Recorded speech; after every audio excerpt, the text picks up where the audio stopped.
I live in Andaman और हर दिन मुझे यूट्यूब या इंस्टा पर मैसेजेस मिलते हैं एक ही सवाल के साथ। अंडमान कैसे प्लान करें? कोई फ्लाइट्स के रेट पूछता है, कोई फेरी टाइमिंग्स, और कुछ लोग सोच रहे होते हैं कि इतनी दूर इंडिया के मेनलैंड से सेफ है या नहीं। I agree, it's something to think about because an Andaman trip does seem a bit mysterious. But once you know the facts, it becomes one of the easiest and most rewarding island destinations in India. Being a local, let me tell you, वो सब कुछ जो आपको अंडमान आने से पहले जरूर पता होना चाहिए। Location and basics.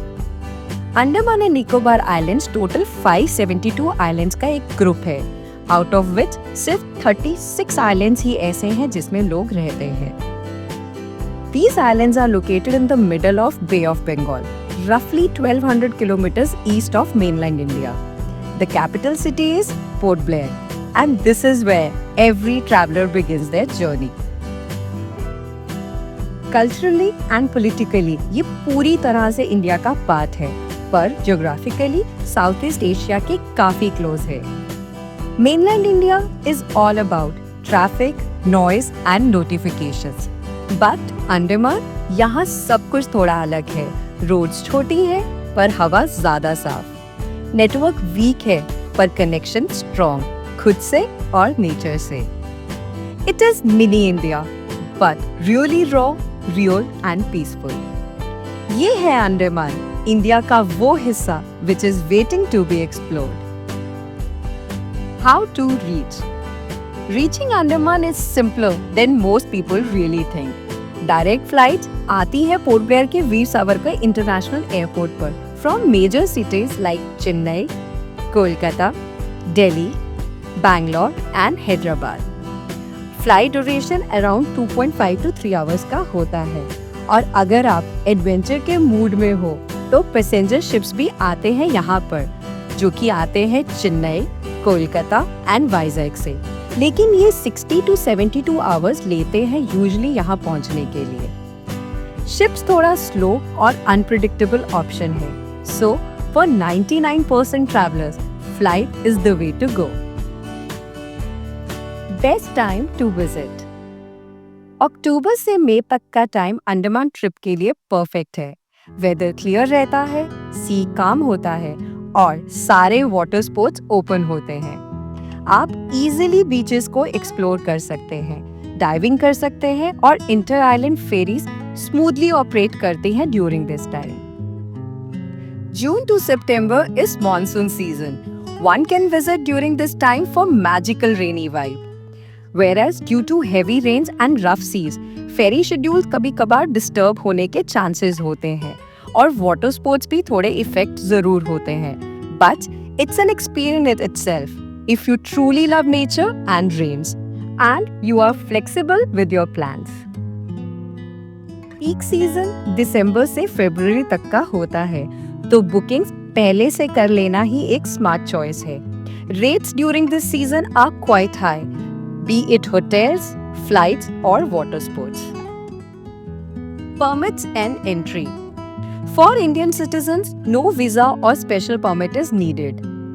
Foreign nationals को restricted area permit लेना पड़ता है, but वो easily मिल जाता है on arrival at Port Blair Airport. A simple one-page form. Nicobar islands tourist के लिए restricted है. However, you can visit Great Nicobar without any permission. But special permission is required for other Nicobar Islands. Which islands to cover? The most common confusion everyone has is how many islands should we cover? Honestly, 3 to 4 islands enough है एक balanced trip के लिए. Port Blair for history, culture and as a transit base. Havelock Island for water sports, diving, luxury resorts and Radhanagar Beach. Neil Island for peaceful vibes, scuba diving and for stunning sunsets. In North Andaman, Long Island and Ross and Smith Islands are offbeat locations, which can also be added to your itinerary if you have spare time and you really want to get more close to the nature. 3 islands in 6 to 7 days, or 4 if you have 8 to 9 days. Actually make it an ideal combo deal. Budget breakdown. Cost wise, Andaman में हर budget के लिए flexible options easily available हैं। Budget travellers के लिए ये trip 3000 से 4000 per day के हिसाब से इजीली हो जाता है। For mid range traveller, you will have to spend 6,000 to 10,000 rupees. And if you want to stay in luxury resort, then the expenditure would be 15,000 plus per day. Flights and inter-island ferries इस trip के सबसे major expenses में से एक हैं। Food, scooter and local travel comparatively is affordable. Typical 7-day mid-range trip would cost you around 60 to 70,000 per person, in which flights are also included. Water sports. Andaman का highlight है water sports. अगर आप first timer हो तो यहाँ का scuba diving experience आपके लिए अनफॉरगेटेबल होने वाला है। हैवलॉक में डाइव इंडिया और बेयरफुट स्कूबा सबसे ट्रस्टेड डाइव सेंटर्स हैं। Cost for beginner dives is approximately between 4,500 to 6,500. Snorkeling करनी है तो नॉर्थ बे और एलिफेंट बीच बेस्ट स्पॉट्स हैं। It will cost you between 800 to 1,200 rupees. Sea walking is a unique experience. You walk underwater without a tank, and it costs you around 3,500. Family friendly options भी available हैं। Glass bottom rides are available at Bharatpur beach and North Bay for around 600 to 1,000 rupees. All operators here are licensed and safety certified, but always check their ratings before booking. Network and connectivity. Network coverage is limited. Airtel, Jio and BSNL work best in Port Blair and Havelock. Signal gets weak around Neil and Diglipur. 4G speed is slow. It's best to download ferry tickets and maps in advance. Suitability for seniors and toddlers. Andaman हर age group के लिए perfect destination है। Senior citizens के लिए Port Blair और Havelock काफी comfortable है। Road smooth है, resorts are easily accessible. It's better to avoid long ferry rides and jungle treks.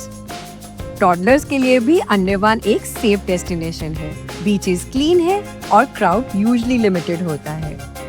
बस कुछ चीजें जरूर कैरी करें: baby sunscreen, insect repellent, dry snacks और basic medicines. Medical support Port Blair में रियली इजीली मिल जाती है, लेकिन छोटे आइलैंड्स पे थोड़ी लिमिटेड है। Carry light and breathable clothing, preferably cotton, and don't forget essentials like slippers, a hat, sunglasses, a waterproof pouch, and a power bank. Travel tips. Few practical things before you come. It is important to carry cash. ATMs are limited on smaller islands. UPI works mostly in all restaurants, hotels, and resorts. Book your ferry tickets in advance on mcruise.com, itmajestic.com or greenoceanseaways.com. Collecting corals, shells or starfish is illegal, so please avoid it. Be a responsible traveler. While snorkeling, never step on the reefs. Keep a photocopy of your ID handy for hotel check-ins. And one last tip, be patient. Everything here runs on the island time, a little slow but beautifully. So, this was your complete local guide to the Andaman Islands. क्योंकि मैं यहाँ ही रहती हूँ, तो ये मैं confidently कह सकती हूँ that Andaman is a place where you just don't travel, you slow down and truly unwind. The air feels different, the water feels different, and even the pace of life has its own calm rhythm. अगर आपको ये video helpful लगा हो तो please like, share and subscribe करना मत भूलना.